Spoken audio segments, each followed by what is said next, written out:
কোনো একজন বড় ব্যবসায়ী তাকে না ধরার জন্য তিনি 100 কোটি টাকা দিয়েছেন। তার মানে হচ্ছে ধরা না ধরার যে বাণিজ্যটা আমরা 1-11 সময় দেখেছি। ঢাকা শহরে সামান্য বৃষ্টি হলে জলজট হয়, যানজট হয়, পুরা শহর স্থবির হয়ে যায়, মানুষ দুর্ভোগে পড়ে। এটা পুরনো সংকট, এই সমস্যা নতুন না, এই সরকার আসার পরে হয় নাই।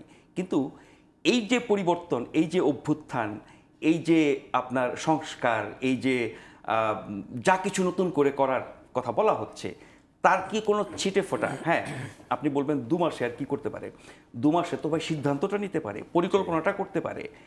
সবচেয়ে বড় কথা, সংস্কারের নামে আমরা বেশি মেতে আছি কি নিয়ে, মানে যেগুলো অনেক দূরবর্তী বিষয়, সংবিধান, রাষ্ট্র কাঠামো, প্রশাসনিক ব্যবস্থা, বিচার ব্যবস্থা, আইনি ব্যবস্থা, এগুলো প্রত্যেকটাই গুরুত্বপূর্ণ একটা রাষ্ট্রের জন্য। একটা রাষ্ট্রকে আপনার ভালো রাষ্ট্রে পরিণত করা, কল্যাণ রাষ্ট্রে পরিণত করা, মানবিক রাষ্ট্রে পরিণত করা, ন্যায় বিচার, সাম্যতা, এগুলো নিশ্চিত করার জন্য ওইগুলো খুবই জরুরি।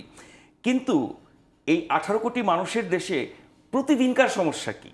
আপনার প্রতিদিনকার সমস্যা চলাফেরা, সেখানে আপনি পাচ্ছেন যানজট, জলজট, রাস্তাঘাট বন্ধ, আপনার ঝুঁকি ইত্যাদি।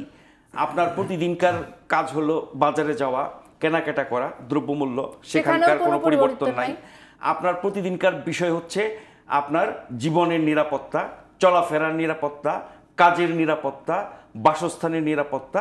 মানে সোজা কথা যে আপনি নিরাপদে সব কিছু করবেন, বাসায় থাকবেন, চলাফেরা করবেন, কাজে যাবেন, ফিরবেন, আপনাকে কেউ ঝুঁকিতে ফেলবে না, সেই জায়গাটাও কিন্তু ঠিক নাই। কারণ অনেকগুলো ঘটনা আমরা জানি, পিটিয়ে মারা থেকে শুরু করে হামলা টামলা, এগুলো কিন্তু অনেক হয়েছে, এখনো হচ্ছে, বন্ধ হয় নাই।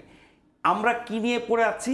এক হলো যে অনেক দূরের বিষয়, সেই সংস্কার নিয়ে আমরা কথা বলি, কমিশন করি, হ্যান করি, ত্যান করি, আলাপ আলোচনা করি, ঠিক আছে, এটা একটা গেল। কিন্তু আরেকটা বিষয় নিয়ে আমরা যা দেখছি, এটাকে আপনি কোনোভাবেই আপনি ধরেন এত বড় যে একটা পরিবর্তন হলো অভ্যুত্থানের মধ্য দিয়ে, যার কারণে মানুষের মধ্যে অনেক প্রত্যাশা জেগেছে যে আগের মতো চলবে না কোনো কিছুই, রাষ্ট্র সরকার থেকে শুরু করে কোনো কিছু আগের মতো হবে না, ভালো হবে, অনেক বেশি ভালো হবে। এবং সেই ভালো করার জন্যই এত সব উদ্যোগ, সংস্কারের কথা বলা হচ্ছে। আমাদের সবচেয়ে গুরুত্বপূর্ণ হচ্ছে তৈরি পোশাক খাত।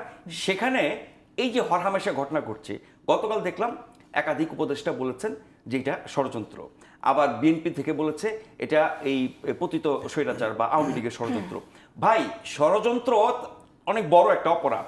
আপনারা দায়িত্বে আছেন, রাষ্ট্র ক্ষমতা আপনাদের হাতে, সকল বাহিনী আপনার হাতে, আইন আপনার হাতে, জনগণ আপনার সাথে। তাহলে আপনি এই ষড়যন্ত্র কেন উদ্ঘাটন করতে পারছেন না? ষড়যন্ত্র যারা করছে তাদেরকে ধরে কেন আপনি আইনের আওতায় আনতে পারছেন না?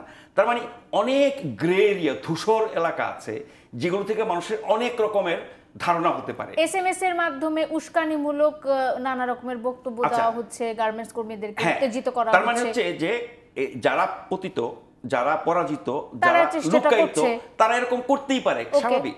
তাহলে আপনি নির্দিষ্টভাবে ধরে তাদেরকে আইনের আওতায় এনে তথ্য প্রমাণ দিয়ে বলেন যে এই লোকগুলো আমাদের গার্মেন্টস শিল্পকে ধ্বংস করতে চাইছে, এই লোকগুলো আমাদের আইন শৃঙ্খলা নষ্ট করতে চাইছে, এই লোকগুলো আমাদের শাসন ব্যবস্থা, আমাদের সরকারের যা কিছু শুভ উদ্যোগ সেগুলো ব্যাহত করছে, সেগুলো জবাব আপনার দিতে পারেন।